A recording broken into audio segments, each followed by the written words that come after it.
In chapter 15, you learn about pre-writing, and as you can see here, it's step one. Step one of what? It's step one of the writing process. So chapter 15 kind of starts a section in the textbook that is all about that process. So we'll start with an overview of exactly what that process is, or at least what the steps are, because it's really important for you to know that writing is truly a process. If you sit down, write a draft, and turn it in, you did not engage in the writing process, and your paper will not be as successful as it could be had you gone through all of the steps of this of the writing process.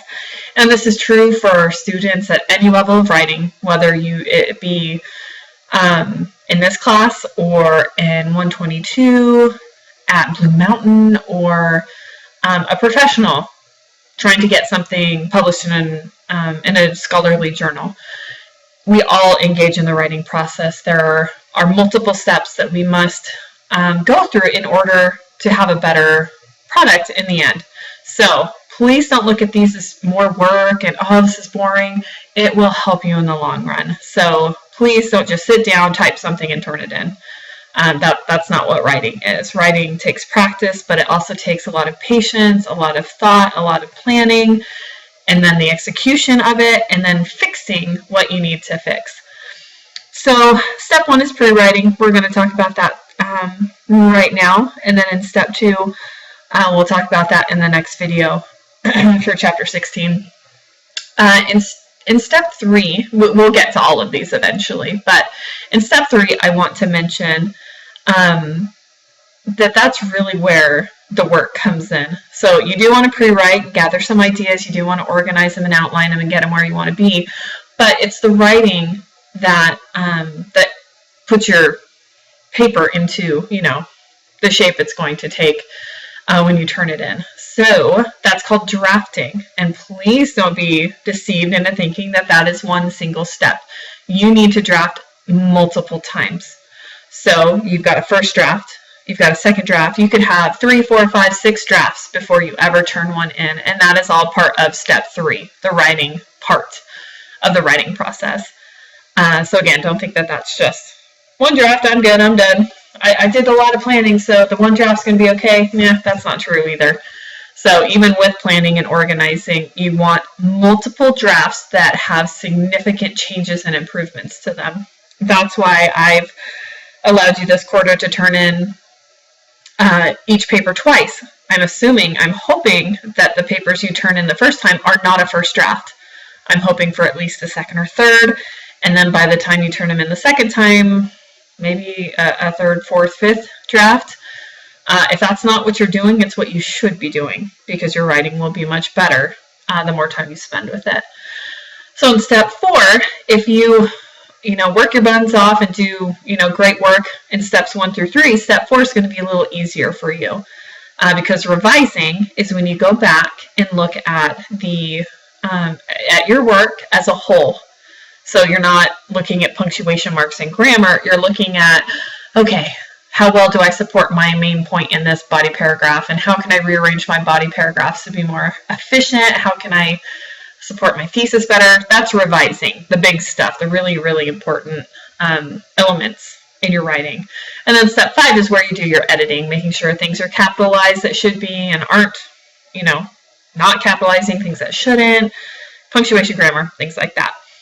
Step 5 is also where you want to take a look at your MLA. Look at the appearance of your paper. Is the spacing correct? Do you have things where it needs to go, or all of your paragraphs indented? That's when you need to step back from your paper and not look at the writing, but look at how your paper itself looks. Okay? So again, writing is a process, but we're going to begin here with pre-writing. So why should you bother pre-writing? It helps you find a topic if you are unsure. Say you get a prompt and you're like, well, I've got nowhere to go with this. Pre-writing can be a great way for you to find what you want to talk about, or it can help you narrow a topic down a little bit, because your topic needs to be proportionate to the length of paper that you are being asked to write. So if you need a bigger topic, pre-writing can help you do that and help you list a bunch of different ideas to support that topic. Pre-writing can help you discover what you already know and what you personally can contribute to a paper, but it also tells you what you need to know, where you need outside resources and outside research to help you within your paper. It also can help you generate ideas about the main ideas that you want to bring up in your body paragraphs, the support that you're going to use to develop those ideas, and then how you want to organize everything. So there are really, really good reasons for pre-writing. So this textbook only mentions 3, and I'm not going to give you, I thought about, branching out and listing some more for you, but really, pre-writing, I think, is a very personal thing. So free writing, as you can see, is one of my favorites. It's a way that you can just sit down. The point of free writing is to just kind of vomit on paper, and you just get some thoughts out. And when I was in school, one type of free writing that I really liked was you do a free write, and then you highlight one sentence in that first free write, and then you write it at the top of a new piece of paper. Then you free write based on that one sentence, and then you do it one more time. You highlight one sentence in your second free write and do it a third time, and that's how you can narrow your topic. It's how you can see the different points you can make about it, and it really clues you in to something more specific than just one general free write. But in general, I like free writing because it's flexible.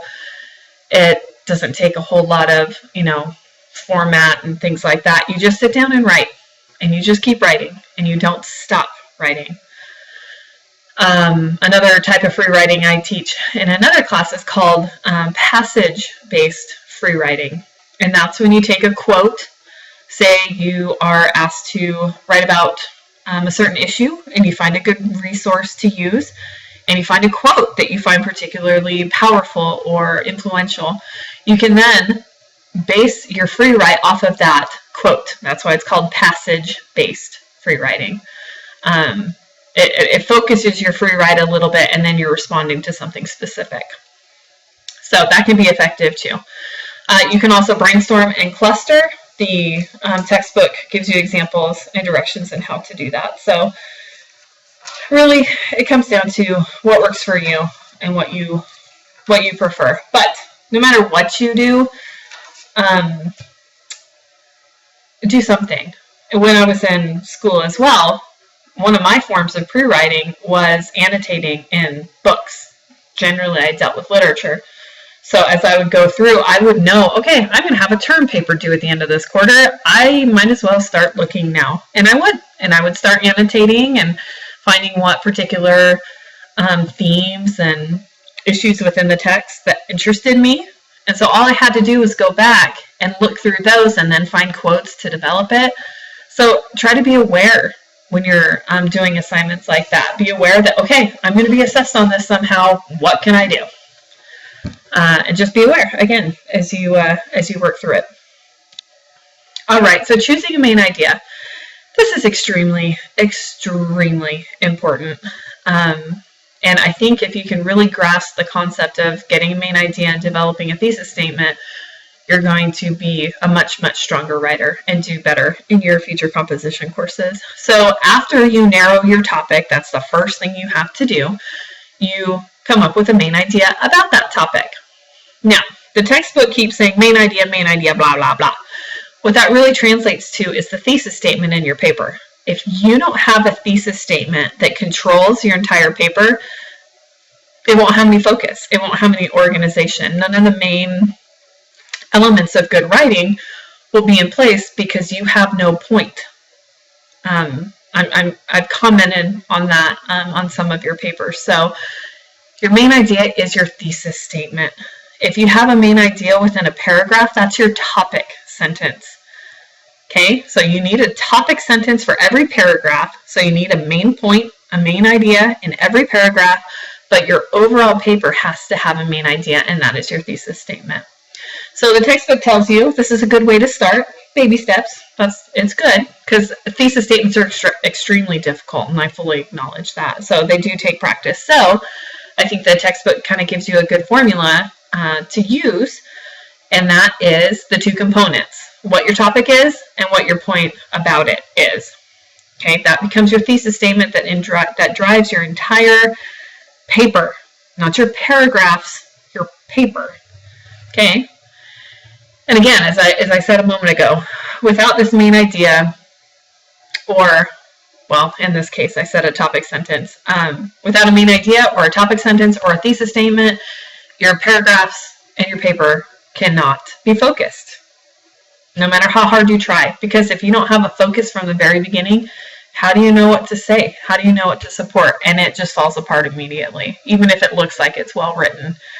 At the core, it doesn't have a main point. Okay, so again, make sure your entire paper has a main point, and make sure each paragraph has a point that supports your thesis statement.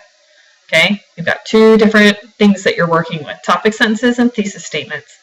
And I'm pretty sure we've already covered this, so just a reminder.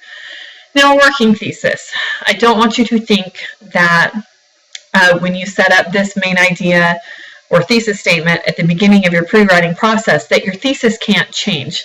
So think of it as a working thesis. Say when you're writing an argument, you have a good main idea sentence, your thesis statement, that you come to contradict or come to have a different insight about. There's nothing wrong with changing it. You just have to make sure that the rest of your paper supports that change. This is also why it's really important that you nail down your topic or your thesis statement, so early in the process. If you have a good idea of what your thesis statement is, you'll have a good idea about what the rest of your paper is going to be and how to organize it. So that's why this is in the main step, or the first step. Getting a main idea is very important. Oh, apparently that's the end of it. So again, engage in pre-writing somehow. It's personal. Do whatever you want to do, even if it's just jotting down a bunch of notes. I don't care what you do, but please do something. And as a part of your pre-writing, please write a thesis statement. And think about what your topic sentences are going to be to support that thesis statement. When we get into outlining in the next video, I'll break that down even further. So again, please just engage in pre-writing. It is worth it, I promise. If you have any questions about any of this, just let me know.